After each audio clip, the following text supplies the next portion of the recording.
A nation that mines gold yet lives in hunger. This is the paradox of Burkina Faso. For decades, this small, landlocked state has been trapped in the shadow of others. A battlefield of coups and foreign dictates, a forgotten corner of Africa labeled only with poverty and unrest. But within the same soil, beneath the same sun, a different seed has taken root.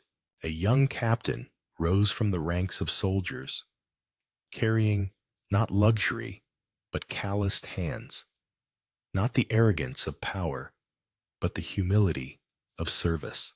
His name is Ibrahim Traoré, and to the West, he has become the nightmare they never anticipated. He refuses the comforts of title. He rejects the chains of aid. He walks in the footsteps of Sankara, and he asks the question that echoes far beyond Ouagadougou. If we have the resources, why must we remain poor? If one small nation dares to resist, what stops the rest of Africa? Stay with us. This is more than a headline. It is a hinge in history. Subscribe and walk with the story. This is the tale of a country at the edge of despair, and a leader who chose to fight rather than kneel. To understand why the rise of Ibrahim Traoré shakes the world, we must first trace the scars etched into the soil of Burkina Faso. Long before his name became known, this land carried a history of subjugation and betrayal.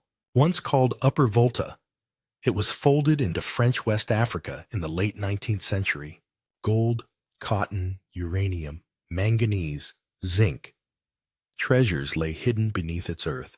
Yet those riches did not feed the children of Ouagadougou. They were carted across oceans, filling the vaults of Paris while leaving behind empty hands and hollow stomachs. When independence was proclaimed in 1960, it was independence in name only. French troops remained on Burkinabe soil. French currency dictated its economy. French companies signed contracts to control the mines. The first president, Maurice Yameogo, answered not to his people but to the metropole.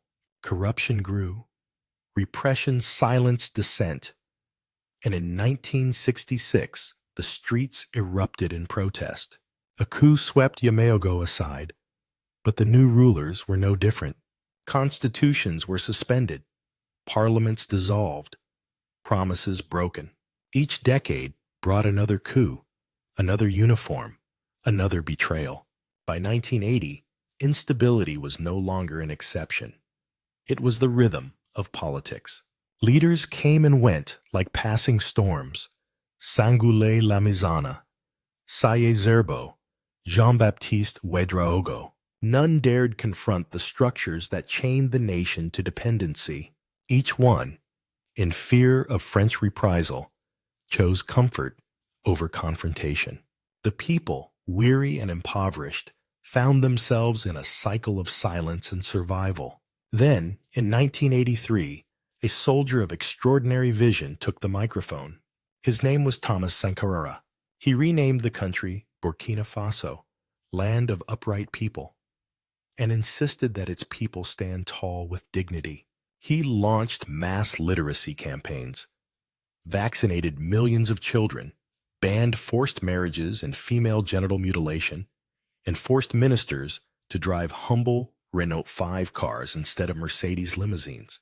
He walked among farmers, calling for food self-sufficiency, and in just 3 years, cereal production rose by 75%. For the first time, Burkinabe hands harvested grain that could feed Burkinabe mouths, but his courage to defy France and the West made him a marked man. On the 15th of October, 1987, Sankara was assassinated, his dream cut short by Blaise Compaoré, a man whose rise was backed by external interests. For the next 27 years, Compaoré ruled as a dictator, restoring loans from the IMF and World Bank, tightening the grip of neo-colonial dependency. Under his shadow, the people starved, while elites prospered. In 2014, When Compaoré tried to rewrite the constitution to extend his rule, the streets once again ignited.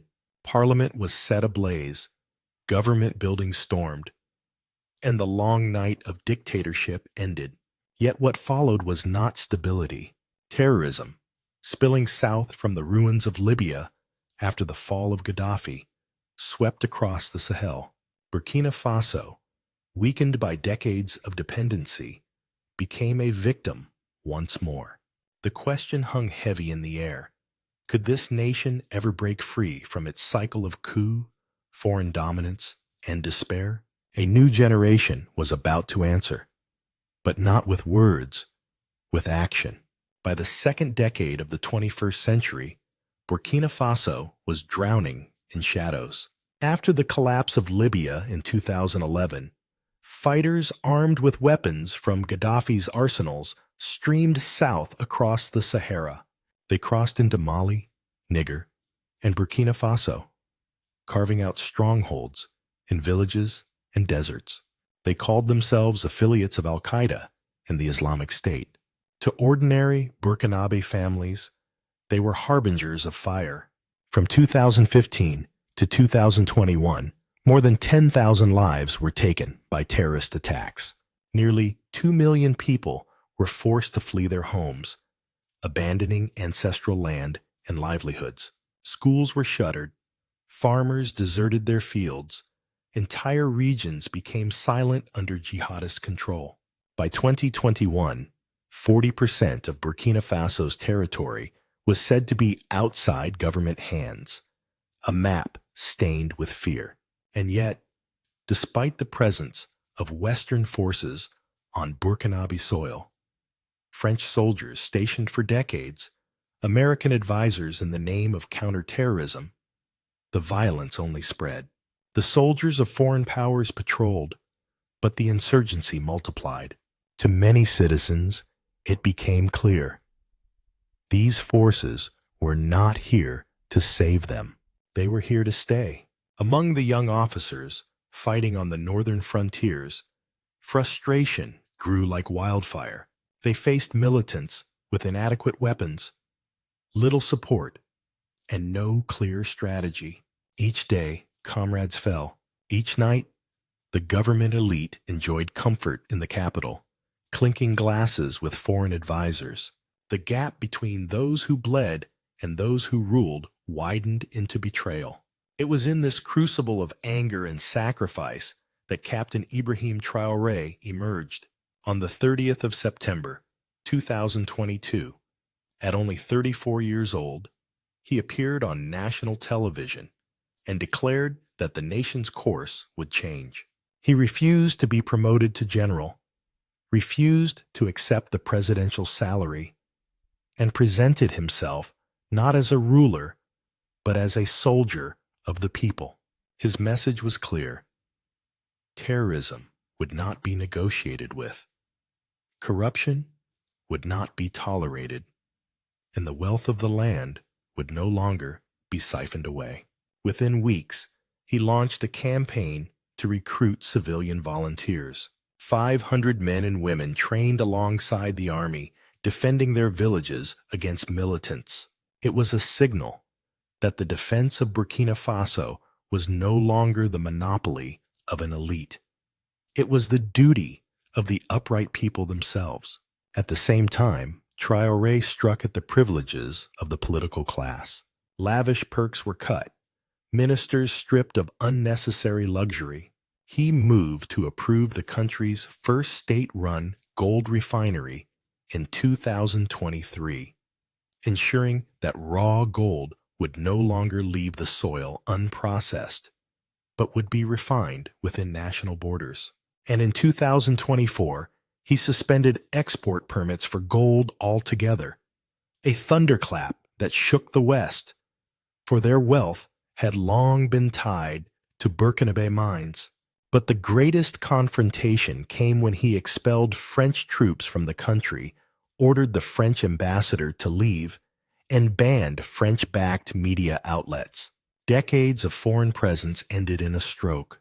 In the capital, the people poured into the streets, waving flags, chanting his name, painting murals of a new Sankara reborn.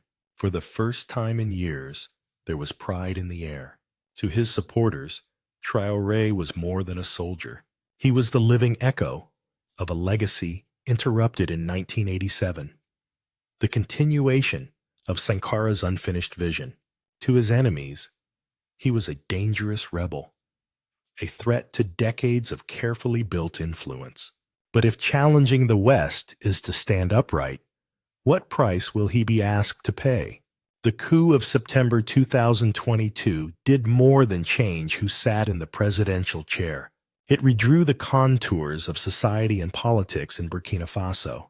For ordinary people, weary of bloodshed and poverty, it was both a jolt of hope and a plunge into uncertainty. In the months that followed, security was tightened.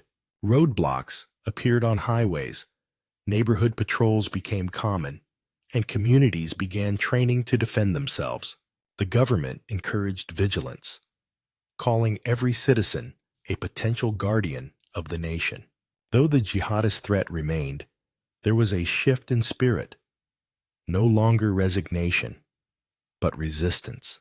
Economically, Traoré's measures sought to reverse decades of dependency. By insisting that gold be refined locally, he challenged the long-standing practice of exporting raw ore straight to Europe. When he suspended gold export permits in 2024, it was a direct strike at the old order. Western companies, accustomed to operating with impunity, found themselves pushed aside. Instead, the government declared its intention to channel wealth into national development. Schools, clinics, and roads that had been long neglected. But bold reforms carried risks. Aid flows from certain Western partners slowed or halted altogether. Critics warned that cutting ties with established markets would isolate the nation and deepen poverty. Supporters, however, argued that the short-term pain was the necessary price of sovereignty. They compared it to the weaning of a child. Painful, but essential for independence. Politically, Traoré cultivated an image of simplicity. He kept his rank as captain, wore his military fatigues, and described himself as a servant rather than a ruler. Corruption probes were announced, and senior officials saw their perks reduced. This image resonated especially with the youth, who saw in him a mirror of their own frustrations and aspirations. For many, he became not only a leader, but a symbol, proof that integrity could still hold power. Yet challenges multiplied. Terrorist groups adapted, seeking to exploit any vacuum created by the restructuring of the state. The army remained under-equipped, despite new supplies from foreign allies. Farmers struggled with disrupted markets as export restrictions shook the economy. Families still displaced by violence wondered when they would return home. The promise of change had arrived, but the weight of reality pressed heavily on its shoulders. For Traoré, the battle was as much about perception as about policy. Every speech he delivered carried echoes of Sankara, invoking dignity, sovereignty, and sacrifice. Every step he took seemed designed to prove that the Ibrahim Traoré coup was not just another power grab, but the rebirth of a nation's pride. Still, questions lingered. Could a country so small, so burdened by enemies within and pressures without, sustain this defiance? Could pride and symbolism translate into stability and prosperity? The people, while supportive, also watched closely. Their loyalty was not blind, it was conditional on results. And as the people waited, eyes turned outward. For in the wider world, powerful forces were already moving in response. The tremors of change in Ouagadougou did not stop at the borders of Burkina Faso. They rippled outward, shaking the halls of regional organizations and foreign capitals alike. The African Union, and ECOWAS found themselves divided. Some leaders urged dialogue, warning that coups endangered democratic norms. Others, quietly or openly, expressed admiration for Traoré's defiance, knowing that their own nations bore scars of the same dependency. For France, the expulsion of its troops and ambassador was a humiliation unprecedented in the Sahel. After decades of portraying itself as the guarantor of stability, Paris found its influence dismantled in weeks. French media decried Traoré as reckless, a populist leading his nation into peril. Yet on the streets of Ouagadougou, murals of Traoré standing tall told a different story. The United States, cautious but firm, echoed concerns about instability. Washington framed its position in the language of security and democracy, but beneath the statements lay a strategic anxiety. If one state could eject Western troops and survive, others might follow. Meanwhile, new doors opened in the East. Russia moved quickly to fill the vacuum. After 31 years of absence, its embassy reopened in Burkina Faso, signaling a renewed presence. Russian shipments of weapons and military trainers followed, justified as support against terrorism, but understood as a geopolitical counterweight to Western dominance. China, too, extended its hand. Infrastructure projects and mining negotiations gained momentum, with Beijing emphasizing partnership rather than patronage. For Traoré, these ties were not about exchanging one master for another, but about diversifying alliances. He spoke of sovereignty as the compass, not ideology. Most striking of all was the creation of the Alliance of Sahel States, a pact binding Burkina Faso with Mali and Niger. The three nations pledged mutual defense, resource control, and a shared vision of independence. This new bloc symbolized more than strategy. It embodied a collective demand for dignity. To many observers, it looked less like an isolated coup and more like the spark of a broader movement, a Burkina Faso revolution that might inspire a region long accustomed to subservience. But revolutions rarely unfold without resistance, and the forces arrayed against Traoré were far from finished. Every revolution reaches a crossroad, and Burkina Faso now stands at one. The path ahead is marked by both peril and promise, by shadows and by light. On one hand lies the weight of isolation. Western powers, stripped of their influence, may seek to retaliate through sanctions, diplomatic pressure, or covert means. The economy, already fragile, could stumble further under the strain of disrupted trade. The constant threat of assassination, whispered in corridors and alleged in media reports, hangs over Traoré like a storm cloud. History itself casts a warning. The fate of Sankara remains an open wound. On the other hand lies opportunity. With the alliance of Sahel states, Burkina Faso is no longer alone. By pooling resources and coordinating defense, three nations once dismissed as weak may become a fortress of sovereignty. If Russian weapons secure the borders and Chinese investment builds roads and schools, the narrative of dependency could shift into one of partnership. For a generation that has known only instability, such change would be nothing short of transformative. Yet true sovereignty cannot be delivered by foreign allies, no matter their promises. It must be cultivated within, in classrooms where children learn without fear, in fields where farmers harvest without tribute, in courts where justice is blind to privilege. This is the deeper challenge Traoré faces, not only to expel the vestiges of colonial power, but to build a state that can stand on its own calloused feet. The metaphors of soil and seed ring loudly here. Sankara sowed the seed of independence, watered with sacrifice, but cut down too soon.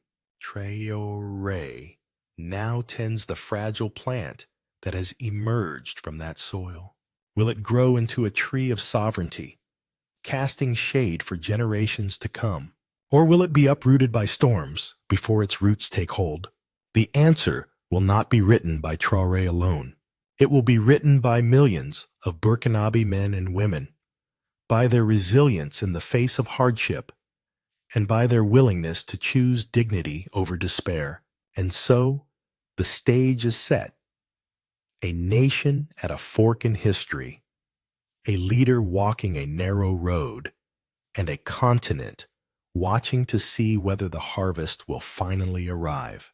Burkina Faso has long been described as one of the poorest nations on earth, a landlocked state caught between desert and despair. Yet today, it carries a message that echoes far beyond its borders. The story of Ibrahim Traoré is not merely about a soldier seizing power. It is about a people daring to reclaim dignity. In the streets of Ouagadougou, murals of Traoré stand beside faded portraits of Thomas Sankara, symbols of a dream once interrupted and now revived. The parallels are unmistakable: a refusal of corruption, a rejection of dependence, a call for sovereignty that does not beg but demands. To many across Africa, the Ibrahim Traoré coup represents the possibility that history's chains can be broken, that neo-colonialism need not be eternal. But no struggle is without cost. Sanctions, pressure, and threats loom. The whispers of assassination attempts remind all that power is contested and sovereignty is fragile. Still, each day that Traoré stands, each decision that reclaims control over gold, land, and borders reinforces a truth: Africa is not condemned to silence. The emergence of the Alliance of Sahel States and the opening of new partnerships suggests that this moment is not isolated. It may be the early chapter of a broader Burkina Faso revolution, a defiance that spreads from one small nation to many. The question is not whether the West approves, but whether Africans themselves believe in their right to choose their own destiny. And so we return to the man who sparked this fire. Will the Ibrahim Traoré coup endure as a turning point or fade into another lost opportunity? Will this seed of sovereignty grow into a tree strong enough to weather storms? The answer belongs not only to one leader, but to a people standing upright, proud, and unafraid. Do not look away. What comes next may change how we read the map of Africa. If this story resonates with you, share it, speak of it, and subscribe to walk with us on the journey ahead.